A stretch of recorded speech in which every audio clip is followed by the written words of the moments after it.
Hello hi guys, చూడండి మా friend వాళ్ళ ఇంట్లో చికెన్ వండింది. వాళ్ళ ఆయన తిన్నాడుగా, జ్వరం వచ్చింది.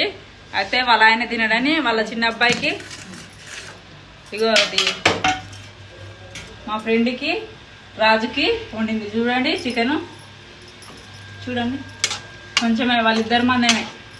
అప్పుడప్పుడు మా రాజు వస్తాడు కదా వీడియోలో. సబ్జీ తినండి. ఇక రైస్ చూడండి వేసింది తినమని. సబ్జీ ఇక వంకాయ ఆలుగడ్డ వేసి వండింది. మళ్ళీ ఇది అది సరిపోదని నానమీద తిన వాళ్ళకి. ఇక చూడండి రైస్.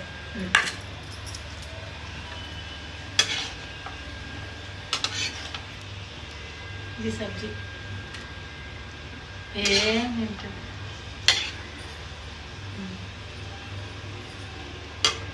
చూడండి గాయస్, చూడండి మా ఫ్రెండ్ వాళ్ళ